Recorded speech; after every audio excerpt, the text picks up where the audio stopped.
Hello नमस्कार। तो कैसे हो आप सभी। स्वागत है आप सबका आपके अपने YouTube channel him study group में। तो आज एक और मॉक टेस्ट हम लेके हाजिर है जिसमें कि आपका HPGK रहेगा, ठीक है, हिंदी ग्रामर रहेगा और इंग्लिश, तीनों सेक्शन जो वो मिक्स आपके चले हुए हैं। तो कंटिन्यू आपके मॉक टेस्ट चले हुए हैं जिसमें कि आपका ये जो पोर्शन है वो कवर किया जाता है। डेली आपके मॉक टेस्ट जो शाम को 7:30 बजे अपलोड होते हैं। अपने टाइम से वीडियो को वॉच आउट कर लेना है और आप हमारे टेलीग्राम चैनल से भी जुड़ सकते हो जिसका लिंक जो डिस्क्रिप्शन बॉक्स में दे रखा है, ठीक है। बाकी आपको पता है कि कंटिन्यू जब आपके मॉक टेस्ट जो डेली यहाँ पे अपलोड होते हैं तो आप इन मॉक टेस्टों को अटेंड कीजिए। जो भी कैंडिडेट HP पटवारी, फॉरेस्ट गार्ड या पुलिस के एग्ज़ाम की तैयारी कर रहे हैं उन सब के बिहाफ से ये जो मॉक टेस्ट है ये मोस्ट इंपॉर्टेंट रहने वाले हैं, ठीक है। तो चलिए स्टार्ट करते हैं आज का फर्स्ट क्वेश्चन। तो फर्स्ट क्वेश्चन आपका कि रोमन लिपि किस भाषा की लिपि है। तो रोमन लिपि किस भाषा की लिपि है। तो इनमें मोस्ट इम्पोर्टेंट है एक रोमन, एक हिंदी, ठीक है। तो रोमन लिपि जो वो अंग्रेजी भाषा की लिपि है, ठीक है। अंग्रेजी भाषा की लिपि क्या है, रोमन लिपि है, रोमन लिपि। हिंदी भाषा की लिपि क्या है, देवनागरी। हिंदी भाषा की लिपि देवनागरी है, ठीक है। देवनागरी हिंदी भाषा की लिपि है। और नेपाली भाषा की लिपि क्या है, ये भी आपकी देवनागरी है। आपने कमेंट सेक्शन में कमेंट करके बताना है कि उर्दू भाषा की लिपि क्या है, ठीक है। उर्दू भाषा की लिपि क्या है, ये कमेंट सेक्शन में आपने इसका आंसर देना कि उर्दू भाषा की लिपि क्या है। तो आपका क्वेश्चन था कि रोमन लिपि किस भाषा की लिपि है, तो ये अंग्रेजी भाषा की जो वो लिपि है। चलती है नेक्स्ट क्वेश्चन की ओर। नेक्स्ट क्वेश्चन है कि उच्चारण के आधार पर स्वरों के कितने भेद है, ठीक है। उच्चारण के आधार पर स्वरों के कितने भेद है। उच्चारण के आधार पर स्वरों के भेद है। तो उच्चारण के आधार पर स्वरों के 2 भेद है, 4 है, 3 है या 5 है। तो उच्चारण के आधार पर स्वरों के जो है 3 भेद है। कौन कौन से हैं, ह्रस्व स्वर, ठीक है, जिनको मूल स्वर भी कहा जाता है। ह्रस्व स्वर इनको मूल स्वर भी कहा जाता है। और सेकंड आपका दीर्घ स्वर और थर्ड है आपका प्लुत स्वर। ह्रस्व स्वर, दीर्घ स्वर और प्लुत स्वर, ये आपके उच्चारण के आधार पर स्वरों के भेद है। और जीभ के आधार पर स्वरों के कितने भेद हैं। तो जीभ के आधार पर भी स्वरों के 3 भेद है। कौन कौन से हैं, एक है आपका अग्र स्वर, ठीक है, एक है आपका अग्र स्वर, एक है आपका मध्य स्वर, अग्र स्वर, मध्य स्वर, और एक है आपका पश्च स्वर। ये आपके जीभ के आधार पर स्वरों के भेद है, जीभ के आधार पर, ठीक है। उच्चारण के आधार पर स्वरों के 3 भेद है और जीभ के आधार पर भी स्वरों के 3 भेद है। तो इसका राइट आंसर हो जाएगा 3। चलते हैं नेक्स्ट क्वेश्चन की ओर। नेक्स्ट क्वेश्चन है आपका, निस्दिन बरसत नैन हमारे, इस पंक्ति में किस रस का वर्णन है। तो इस रस में जो किस रस का वर्णन है, निस्दिन बरसत नैन हमारे। तो ये जो आपका ये श्रृंगार रस है, ठीक है। निस्दिन बरसत नैन हमारे, वीर रस जो है मतलब ये आपका, इसका स्थायी भाव क्या होता है, उत्साह, ठीक है। इसका स्थायी भाव उत्साह होता है, वीर रस का स्थायी भाव उत्साह होता है। तो इसमें उत्साह वाली कोई बात नहीं हो रही है, ध्यान है कि इसमें डर की भी कोई बात नहीं होती है। वात्सल्य रस क्या होता है, मोस्ट इम्पोर्टेंट है ये, माता पिता का संतान के प्रति जो प्रेम होता है, माता पिता का संतान के प्रति जो प्रेम होता है, माता पिता का संतान के प्रति जो प्रेम होता है वो वात्सल्य रस में होता है, ठीक है। तो इसमें निस्दिन बरसत नैन हमारे, इसमें ये कौन सा रस है आपका, ये आपका श्रृंगार रस। चलते हैं नेक्स्ट क्वेश्चन की ओर। नेक्स्ट क्वेश्चन आपके कि दक्षिण गोदावरी रूस आदि में किस प्रकार की संज्ञा है। तो दक्षिण क्या है, दक्षिण दिशा का नाम है, ठीक है। अगर दिशा होती है, यहाँ पे दिशा लिखा होता है, दिशा, ठीक है, दिशा लिखा होता तो दिशा क्या है, जातिवाचक संज्ञा होगी। अगर दिशा होता तो जातिवाचक संज्ञा होती, लेकिन यहाँ पे क्या लिखा है, दक्षिण। तो दक्षिण गोदावरी क्या है, गोदावरी किसी नदी का नाम है, ठीक है, नदी का नाम है। और रूस किसी देश का नाम है। और दक्षिण क्या है, ये किसी दिशा का नाम है। तो ये तीनों कौन सी संज्ञाएं हैं, ये तीनों आपकी व्यक्तिवाचक संज्ञाएं हैं, ठीक है। तीनों जो है ये आपकी व्यक्तिवाचक संज्ञाएं हैं। कौन कौन सी, दक्षिण गोदावरी रूस, दक्षिण दिशा का नाम है, गोदावरी नदी का नाम है और रूस जो वो देश का नाम है। तो तीनों को क्या हो जाएगी आपकी, व्यक्तिवाचक संज्ञाएं हो जाएगी। चलते हैं नेक्स्ट क्वेश्चन की ओर। तो नेक्स्ट क्वेश्चन आपका कि हीन भावना शब्द में कौन सा समास है, मोस्ट इंपॉर्टेंट है। कर्मधारय समास है, अव्ययी भाव समास है, द्वंद्व समास है या तत्पुरुष समास है। आपने यहाँ योजिक चिन्ह नहीं देखना कि योजिक चिन्ह लगा है तो आप द्वंद्व समास और अव्ययी भाव समास कर दोगे। इसमें बोला गया कि हीन भावना, भावना कैसी, भावना कैसी, हीन, हीन भावना। तो भावना की विशेषता कैसी है, हीन। तो ये पहला पद क्या आ गया आपका, विशेषण आ गया। ठीक है, विशेषण आ गया पहला पद।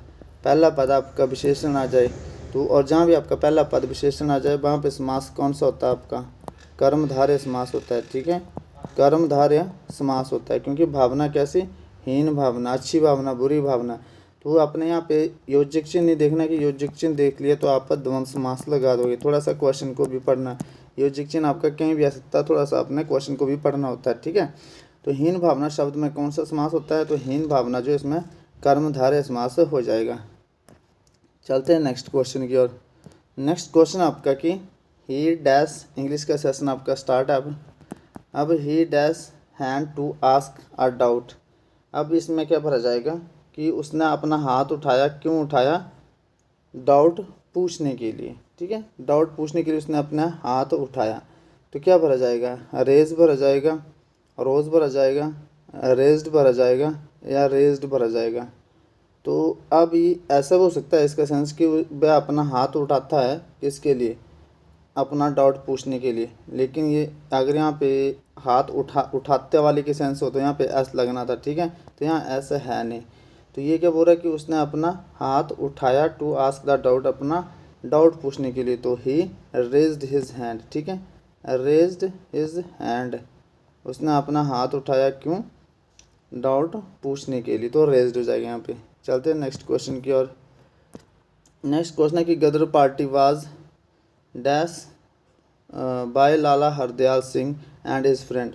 अच्छा, फाइंड, फाइंड क्या होता है, क्या भर जाएगा, फाउंड, फाउंडेड या फाइंड। तो एक होता है फाइंड, इसकी जो थर्ड फॉर्म होती है वो होती है found, found, find, found, found. ठीक है, लॉस्ट एंड फाउंड वाला फाउंड, फाइंड हो गया। ठीक है, मतलब मिलना, कोई चीज़ जो गुमी हुई उसको ढूंढना, ढूंढना या मिलना, मतलब find, found, found, lost and found जो होता है उसके वाला फाइंड है। अगर सेकंड होता है found, found, found, found, FOUND, found. इसका मतलब होता है स्थापना करना। क्या होता है, स्थापना करना। तो इसका मतलब होता है मिलना, मतलब कोई चीज़ आपकी गुम होती है तो वो मिल जाए, वो होता है ये फाइंड। ठीक है, तो इसमें क्या भरा जाएगा, गदर पार्टी वाज फाउंड आ जाएगा या ये वाला फाउंड आएगा। तो आपको पता है ये गदर पार्टी मिली थोड़ी, इसकी स्थापना करी गई है। ठीक है, तो ऊपर से है क्या, ये पैसिव वॉइस है ये, मतलब ठीक है, बाय है ना, बाय, और आपका क्या आ गया, ये कंटिन्यूस आ गया, पास्ट कंटिन्यूस। तो इसकी थर्ड फॉर्म यूज़ होगी। तो ये वाली थर्ड फॉर्म नहीं यूज़ हुई है, ये वाली यूज़ हुई है। ठीक है, फाउंड, फाउंडेड, ये फाउंडेड हो गए, फाउंडेड। ठीक है, फाउंड, फाउंडेड, फाउंडेड है। ठीक है, और फाइंड, फाउंड, फाउंड, या फाउंड, फाउंडेड, फाउंडेड। तो इसमें थर्ड फॉर्म यूज़ हुई है। तो ये क्या, गदर पार्टी वाज फाउंडेड आ जाएगा यहाँ पे, फाउंडेड बाय लाला हरदयाल सिंह। ठीक है, थर्ड फॉर्म ये वाली आ जाएगी इसमें। ठीक है, और यहाँ पे ये सेकंड फॉर्म है, यहाँ पे ये फर्स्ट फॉर्म है। फाउंड होता है स्थापना करना, फाउंडेड आप किसकी, first and second and third form. ठीक है, और ये फाइंड होता है जो आपका गुम होती है कोई चीज़, समथिंग वो मिलनी।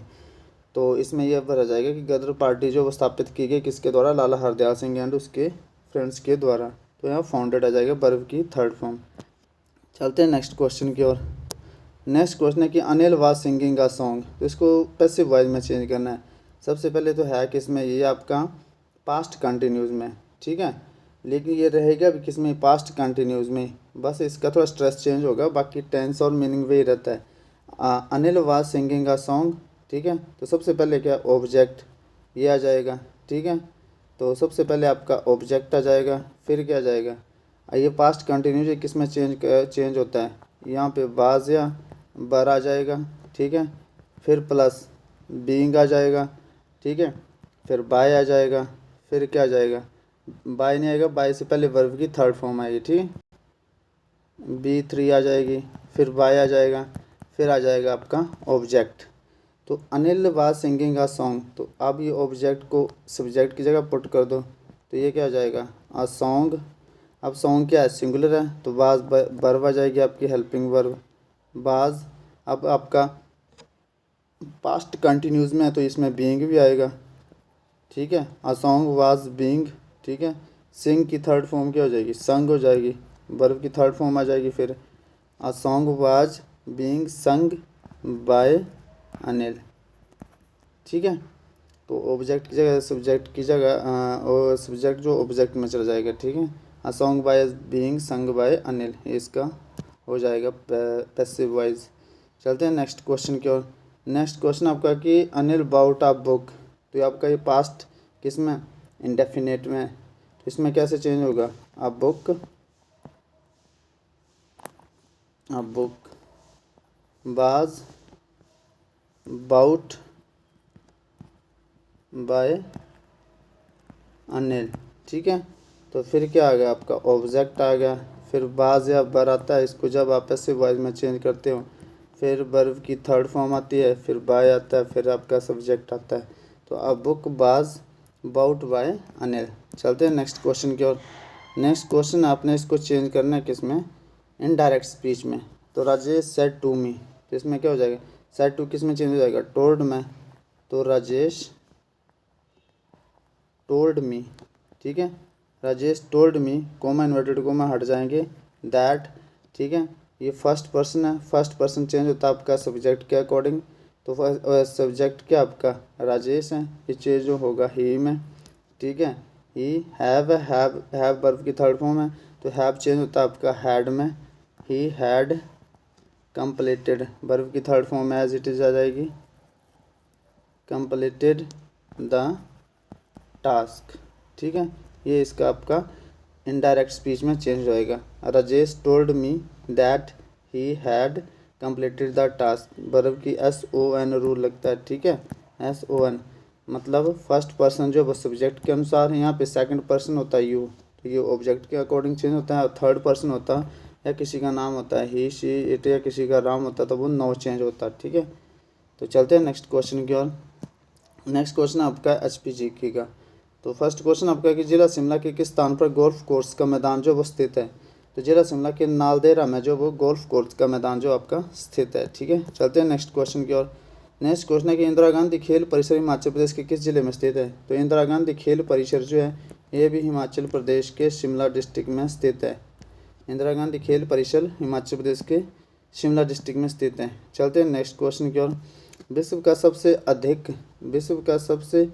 अधिक ऊंचाई पर, ठीक है, सबसे अधिक ऊंचाई पर स्थित चाइल्ड क्रिकेट मैदान किस जिले में है। तो चाइल्ड क्रिकेट मैदान जो विश्व का सबसे अधिक ऊंचाई पर स्थित क्रिकेट का मैदान है, जो कि आपका हिमाचल प्रदेश के सोलन डिस्ट्रिक्ट में, सोलन इसका राइट आंसर हो जाएगा। चलते हैं नेक्स्ट क्वेश्चन की। नेक्स्ट क्वेश्चन है कि हिमाचल प्रदेश कृषि विश्वविद्यालय, ठीक है, हिमाचल प्रदेश कृषि विश्वविद्यालय, कृषि विश्वविद्यालय जो वो कहाँ पर स्थित है। तो हिमाचल प्रदेश कृषि विश्वविद्यालय जो शिमला में है, सोलन में है, पालमपुर में या धर्मशाला में।